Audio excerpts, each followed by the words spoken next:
पिछले वीडियो में आपने देखा था कि एकलव्य ने अपनी गुरु भक्ति को किस प्रकार से सिद्ध किया। अब आगे की कथा। द्रोणाचार्य एकलव्य से गुरु दक्षिणा में अंगूठा मांगने के बाद उन्हें इस बात की तसल्ली हो गई कि वह अर्जुन को सबसे सर्वश्रेष्ठ धनुर्धर बना सकते हैं। एक दिन द्रोणाचार्य ने कारीगर से मिलकर एक नकली गिद्ध बनाया और उसे एक दूर पेड़ पर रख दिया। तत्पश्चात सभी कौरव और पांडव को एक कतार में खड़ा कर दिया और उस गिद्ध पर धनुष की प्रतंचा चढ़ाकर गिद्ध पर निशाना लगाने को कहा और कहा, जब तक मैं ना बोलूं तब तक तुम में से कोई भी बाण नहीं छोड़ेगा। सभी लोग निशाना लगाकर उस गिद्ध को देखने लगे। इसके बाद द्रोणाचार्य सर्वप्रथम युधिष्ठिर के पास आते हैं और उनसे पूछते हैं, क्या तुम्हें वह गिद्ध दिख रहा है? तब युधिष्ठिर ने कहा, हाँ गुरुदेव, मुझे वह गिद्ध दिख रहा है। तब द्रोणाचार्य ने पूछा, क्या तुम्हें गिद्ध के अलावा मैं और बाकी विद्यार्थी भी दिख रहे हैं? तब युधिष्ठिर ने कहा, हाँ गुरुदेव, मुझे आप और बाकी विद्यार्थी भी दिख रहे हैं। तब द्रोणाचार्य युधिष्ठिर को उस गिद्ध से निशाना हटाने को बोलते हैं। द्रोणाचार्य कहते हैं, तुम निशाना नहीं लगा सकते। इस प्रकार से द्रोणाचार्य ने काफी विद्यार्थियों से पूछा, क्या तुम्हें उस गिद्ध के अलावा और भी बाकी वस्तुएं दिख रही हैं? बाकी विद्यार्थी भी कुछ इसी प्रकार से उत्तर दिए।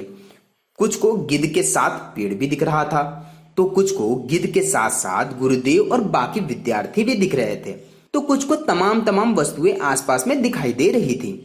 गुरु द्रोणाचार्य सभी से असंतुष्ट होकर उन्हें बाण चलाने का अवसर नहीं देते हैं। द्रोणाचार्य ने कहा, तुम सब में कोई भी बाण नहीं चला सकता। इसके बाद अपने प्रिय शिष्य अर्जुन के पास आते हैं और उससे पूछते हैं, पुत्र, तुम्हें क्या दिख रहा है? गुरु के पूछने पर अर्जुन बोलते हैं, गुरुदेव, मुझे सिर्फ वह गिद्ध ही दिख रहा है। इतना सुनते ही द्रोणाचार्य के मन में उत्साह भर जाता है। तब द्रोणाचार्य पूछते हैं, पुत्र, बताओ उसका शरीर किस रंग का है? तब अर्जुन बोलते हैं, मुझे सिर्फ गिद्ध का सर ही दिख रहा है। इतना सुनते ही द्रोणाचार्य के पूरे शरीर में रोमांच भर गया। गुरु द्रोणाचार्य बोलते हैं, खींचो प्रतंचा और छोड़ दो बाण को। गुरु के आदेश पाते ही अर्जुन ने प्रतंचा को ऐसे खींचा कि धनुष पूरी तरीके से गोल हो गया और एक झटके में बाण को छोड़ दिया। जब तक प्रतंचा की टंकार सुनाई दी, उससे पहले ही उस गिद्ध का सर धड़ से अलग हो गया। यह देख गुरु द्रोणाचार्य और अर्जुन अत्यंत प्रसन्न हो गए। द्रोणाचार्य कहते हैं, पुत्र, मुझे विश्वास है कि तुम विश्व में सबसे अच्छे धनुर्धर बनोगे। इसी प्रकार अर्जुन को धनुष विद्या में महारत हासिल हुई, युधिष्ठिर को भाले में महारत हासिल हुई, भीम को गदे में महारत हासिल हुई और नकुल एवं सहदेव को तलवार में महारत हासिल हुई। इधर दुर्योधन भी गदा में महारत हासिल कर लिया। दुर्योधन और भीम में परस्पर चलती रही। एक दिन द्रोणाचार्य नदी में स्नान कर रहे थे।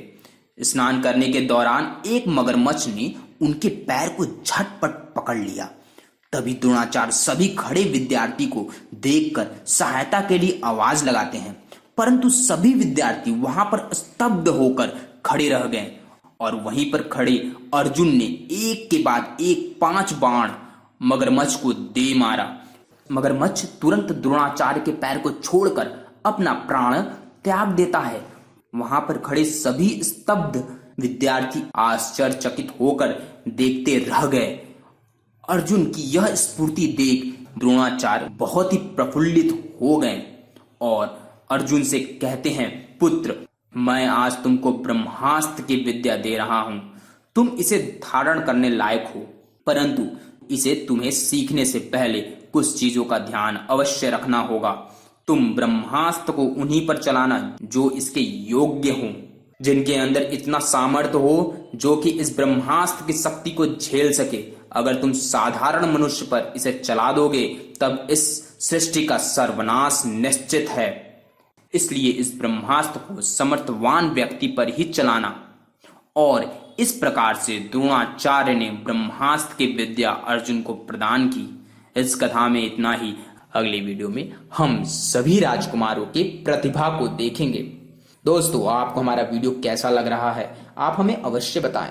आपका कोई भी राय हो आप हमें कमेंट में दे सकते हैं। वीडियो अच्छा लगे तो लाइक करें, जिन्हें इसकी जरूरत हो उसे शेयर करें। अगर आप हमारे चैनल पर नए हैं तो आप हमारे चैनल को सब्सक्राइब करें। नेक्स्ट वीडियो में मिलते हैं नेक्स्ट कथा के साथ। तब तक के लिए bye bye. Thank you for watching.